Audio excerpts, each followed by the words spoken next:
The Roman Empire played a pivotal role in Africa's history, leaving a deep and lasting influence that resonates in various spheres, from cultural exchanges to political and military structures. Africa, particularly its northern regions, became integral to the Roman world, both as a frontier of military expansion and as a vital source of wealth and resources. The Roman presence in Africa is a complex narrative of conquest, colonization, resistance, cultural synthesis, and economic integration that spans several centuries, impacting the course of history for the entire continent. Rome's initial involvement in Africa began during the Punic Wars with Carthage, one of the greatest powers in the Western Mediterranean during the early centuries BCE. Carthage, located in present-day Tunisia, was a Phoenician colony that had grown into a vast maritime empire, controlling much of North Africa and parts of the Iberian Peninsula. The wars between Rome and Carthage were as much about the control of the Mediterranean as they were about territorial dominance over Africa. These conflicts culminated in the complete destruction of Carthage in 146 BCE, marking the beginning of Roman dominance in North Africa. The ruins of Carthage became a symbol of Rome's unrelenting power and served as a stark reminder of the cost of opposition to the empire. Following the fall of Carthage, Rome established the province of Africa Proconsularis, which included much of modern-day Tunisia and parts of Libya and Algeria. This province was not only significant for its strategic location, but also for its agricultural wealth. The fertile plains of North Africa, with their capacity to produce vast quantities of grain, olives, and wine, became a crucial part of Rome's imperial economy. The region soon earned the nickname the breadbasket of Rome, as it supplied much of the grain that fed the growing population of the empire. The vast estates and agricultural practices introduced by the Romans altered the landscape and economy of North Africa, laying the foundations for centuries of agrarian production. The Romanization of Africa also brought profound cultural changes. The Roman Empire was not merely a political and military entity, but also a cultural force that sought to assimilate and integrate the regions it conquered. In Africa, this meant the introduction of Roman laws, language, architecture, and urban planning.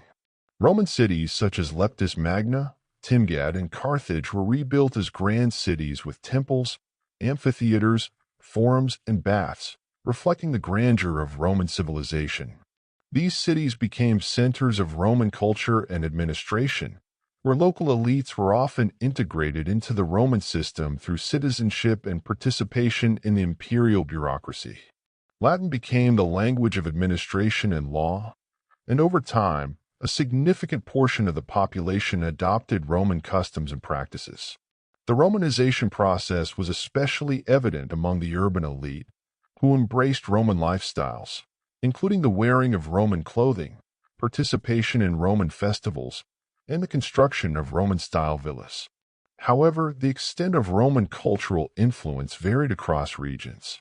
In rural areas, local Berber and Punic traditions persisted alongside Roman practices, creating a complex and layered cultural landscape.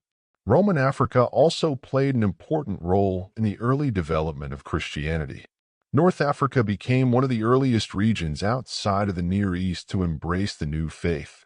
It was home to many influential Christian theologians and thinkers, including Tertullian, Cyprian, and Augustine of Hippo. The spread of Christianity in Roman Africa was both a reflection of the region's integration into the wider Roman world and an indication of its unique religious and intellectual contributions. Carthage, in particular, became a major center of Christian thought and the site of important theological debates. The Christianization of Roman Africa added another layer of cultural complexity to the region, as it became a battleground for religious and ideological conflicts, including the Donatist controversy and later the rise of Arianism. Roman military presence in Africa was also significant. The empire saw North Africa not only as a source of wealth, but also as a vital frontier that needed to be defended from external threats. The Berber tribes in the interior of Africa posed a constant challenge to Roman authority, and the empire had to invest heavily in fortifications and military outposts to secure the region. The Limes Tripolitanus, a system of fortifications and watchtowers along the desert frontier, was one of the most important Roman military structures in Africa. It served as a line of defense against Berber raids and as a means of controlling movement across the desert.